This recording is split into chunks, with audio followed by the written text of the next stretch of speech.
एक बार फिर से आप सभी का हार्दिक स्वागत है। पिछले वीडियो में हमने आपको एक फूल की चाह कविता का आधे हिस्से का जो है कि व्याख्या की थी।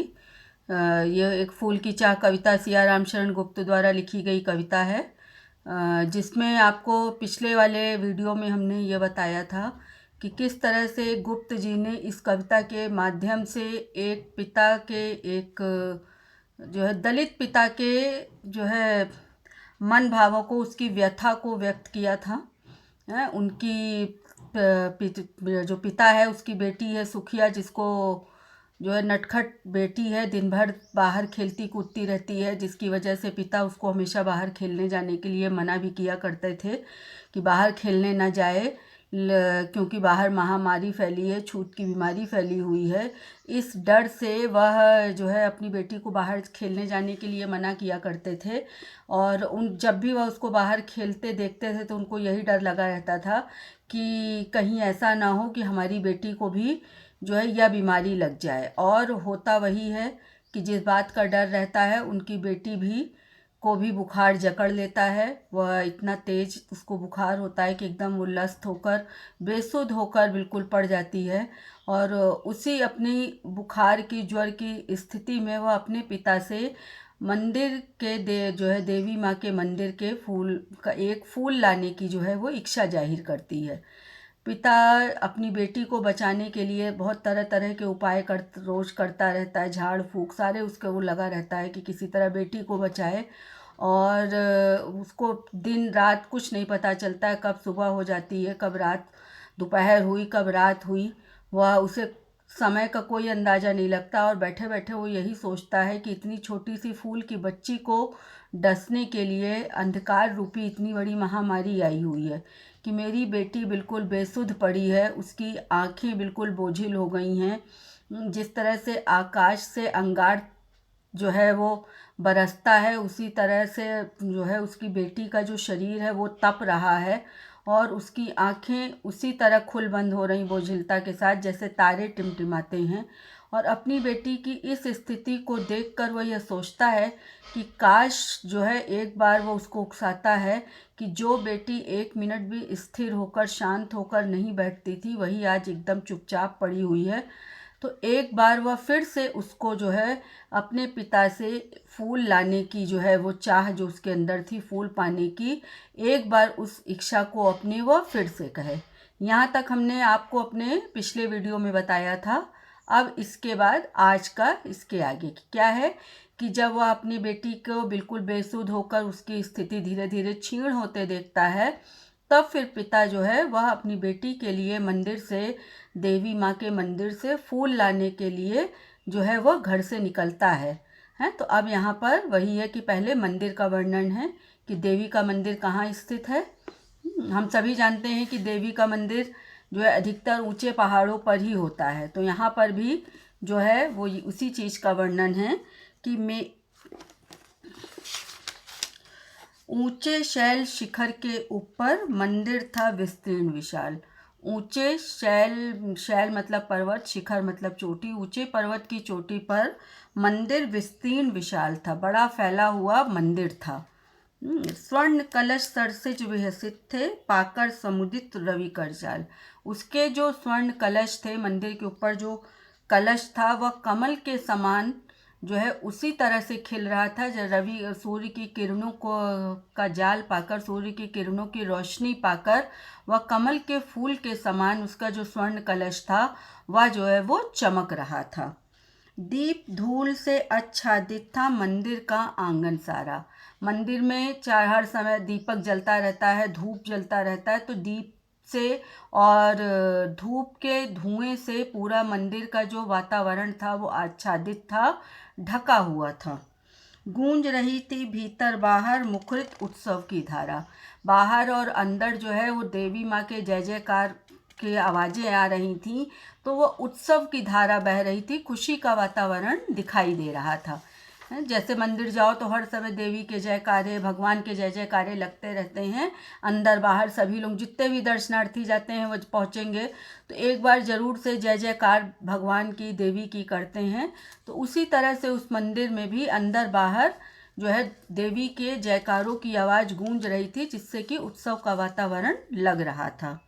भक्त वृंद सब मधुर कंठ से गाते थे सब भक्ति मुझ में।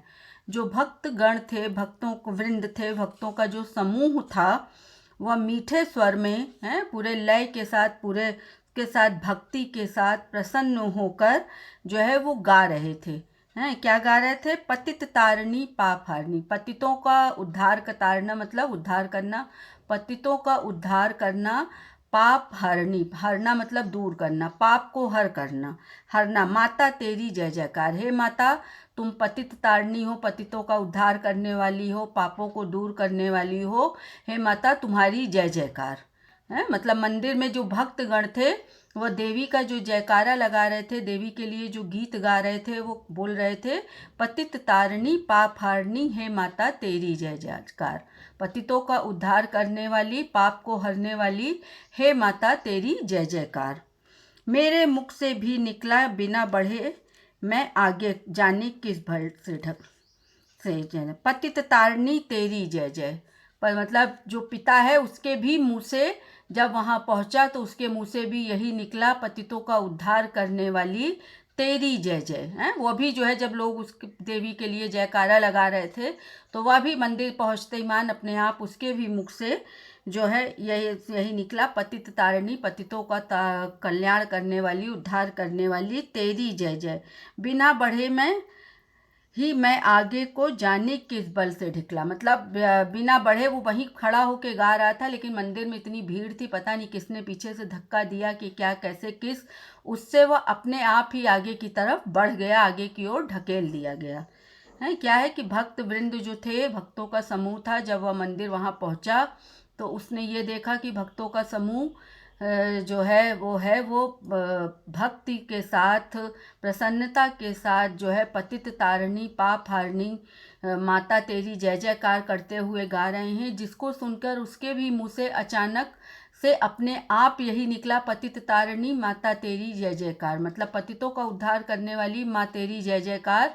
और उसी समय ना जाने उसके अंदर कौन सी ताकत आई या किसी ने धक्का दिया, क्योंकि उसकी खुद हिम्मत मंदिर जाने की नहीं पड़ रही थी, लेकिन तब भी वह अपनी बेटी की इच्छा पूरी करने के लिए मंदिर गया था। तो अपने आप ही अंदर पता नहीं कौन सी उसको अंदर उसकी ताकत आई या किसी ने उसको ढकेला, पीछे से धक्का दिया, वह अपने आप मंदिर के आगे जो है मंदिर के प्रांगण में जाकर पहुंच गया। मेरे दीप फूल लेकर वे अम्बा को अर्पित करके दिया पुजारी ने प्रसाद, जब आगे को अंजलि भर के। उसने भी अपने हाथ में जो दीपक और फूल लिया था, मतलब वो मंदिर देवी के चरणों के पास पहुंच गया, उसके हाथ का जो वो था दीपक था, जो फूल था, वो पुजारी ने लेकर उसके हाथों से लेकर देवी के चरणों में अर्पित कर दिया, देवी को चढ़ा दिया। और जो उसके बदले में उन्होंने एक अंजलि भरकर प्रसाद जो है उसके हाथ में दे दिया। मतलब जब वो अपने हाथ में दीप और फूल लेकर देवी के मंदिर में गया था, पीछे से किसी ने उसको धक्का दिया और जैसे वह देवी के चरण के पास पहुंचा, पुजारी ने उसके हाथों का लिया फूल और दीपक देवी को चढ़ाकर, और जब पुजारी प्रसाद वापस में देते ही हैं तो उसको एक अंजलि भरकर जो है प्रसाद हाथों में दे दिया।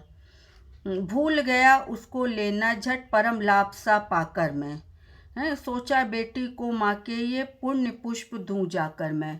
वह जब उसने देखा कि वह तो यहाँ पर एक फूल लेने के लिए आया था, एक फूल की इच्छा से आया था, और उसके बदले में यहाँ पे पुजारी उसको एक अंजलि भर के प्रसाद दे रहा है, तो वह एकदम उसको देख के जैसे उसे विश्वास नहीं हुआ, तो वो भूल सा गया कि हाथ में बढ़ा के वो जल्दी से उसको ले ले। उसको विश्वास नहीं हुआ कि मुझे इतना ढेर सारा प्रसाद मिल गया है।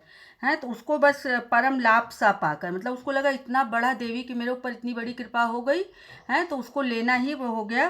सोचा बेटी को माँ के ये पुण्य पुष्प दूं जाकर। उसने सोचा जल्दी, फिर उसको एकदम से होश आया, जैसे एकदम से वो हो गया था, आश्चर्यचकित था कि मुझे इतना ज़्यादा प्रसाद कैसे मिल गया। फिर एकदम से उसकी चेतना जैसे लौटी और उसने यही कहा कि अब मैं जल्दी से जाकर अपनी बेटी को माँ के चरणों का जो है ये पुण्य पुष्प ले जाके दूंगा, पवित्र जो है वो फूल है वो मैं जाकर अपनी बेटी को दे दूंगा। यही सोचा, लेकिन मतलब उसको ये था कि कहाँ वो एक फूल के लिए आया था, वो फूल लेने की भी उसकी हिम्मत नहीं पड़ रही थी। लेकिन जब वो अपने आप देवी के चरणों के पास पहुंच गया, पुजारी ने उसके धूप और दीप को, फूल को देवी के चरण में चढ़ाकर उसके बदले में उसको एक अंजलि प्रसाद दे दिया, तो वह अपने को बहुत ज़्यादा जो है लाभान्वित, बहुत ज़्यादा भाग्यशाली समझने लगा। और उसको ये लगा कि जल्दी से जाकर मैं अब अपनी बेटी को की इच्छा पूरी करूँगा और माँ के चरण का ये पवित्र फूल दूंगा। लेकिन फिर क्या है, सिंह पौर तक भी आंगन से नहीं पहुँचने पाया मैं। मतलब फिर वो बोल रहा है कि मैं सिंह पौर, आगे पौर मतलब जो द्वार है, दालान है, वो जैसे मंदिर के दरवाजे के उस पर दालान पे शेर की, सिंह की बड़ी बड़ी मूर्ति देवी के मंदिर पे हमेशा रहती है। तो उस मंदिर के भी बाहर था, तो वो जैसे ही बस वहाँ सिंह के द्वार तक भी नहीं पहुँच पाया, दालान तक ही नहीं पहुँच पाया उस प्रसाद को लेकर, कि सहसा यह सुन पड़ा कि कैसे यह अछूत भीतर आया है। मतलब जैसे अचानक वहाँ तक भी नहीं पहुँच पाया था कि पीछे से किसी ने उसको पहचान लिया, जो भी कहा कि सहसा यह अछूत, मतलब ये अचानक उसे आवाज़ सुनाई दी कि यह जो अछूत है, जिसको मंदिर में आने की इजाज़त नहीं है, वह कैसे इस मंदिर के अंदर आ गया। पकड़ो देखो भाग न जाए, बना धूर्त है यह कैसे, साफ स्वच्छ परिधान किए भले मनुष्यों के जैसा।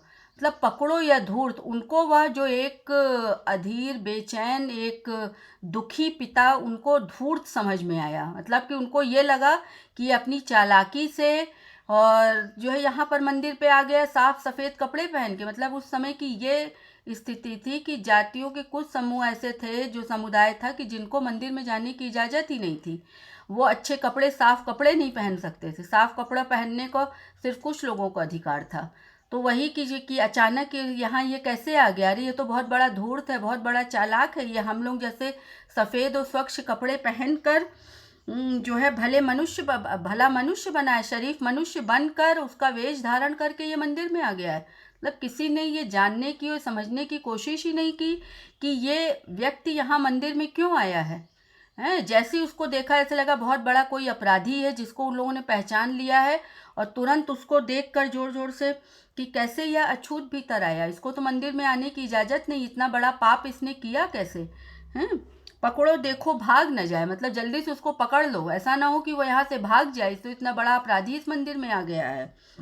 बना धूर्त है यह कैसा, मतलब ये देखो इसको चालाकी से ये इससे कैसे ये बन गया है। हम लोगों के जैसे साफ, मतलब हम लोगों का जैसा साफ सफ़ेद कपड़ा स्वच्छ पहन कर उसने हमारा वेश धारण कर लिया है, भला मनुष्य बन गया है। मतलब वह जो एक दलित पिता है, वह जो है भला मनुष्य नहीं हो सकता है, क्योंकि उसको मंदिर में आने की इजाज़त नहीं है। तो वो अगर आ गया है तो इसका मतलब कि उसने धूर्तता की है, चालाकी की है। पापी ने मंदिर में घुसकर किया अनर्थ बड़ा भारी, अब उसको सब पापी बोल रहे हैं। पापी ने मंदिर में घुसकर किया अनर्थ, अनर्थ मतलब बहुत बड़ा नुकसान, बहुत बड़ा पाप कर दिया है, जिस वो है कलुषित कर दी मंदिर की चिरकालिक शुचिता सारी। है शुचिता मतलब पवित्रता, उसने जो मंदिर की जो पवित्रता है उसको जो है खराब कर दी, उसमें कालीमा भर दी। जो इतने सालों से परंपरा चली आ रही थी कि किसी अछूत को मंदिर के अंदर नहीं आने देना है, और वह यहाँ पर पापी बनकर यहाँ पर घुस आया है और इतना बड़ा उसने अनर्थ कर दिया है। और जो इतने सालों से चिरकालीन परंपरा चली आ रही थी, मंदिर की जो पवित्रता थी उसको उसने भंग कर दिया, उस पर कालिक मल दी। ये क्या तेरा कर मेरा है, क्या मेरा कलुष बड़ा है देवी की गरिमा से भी, किस बात में मैं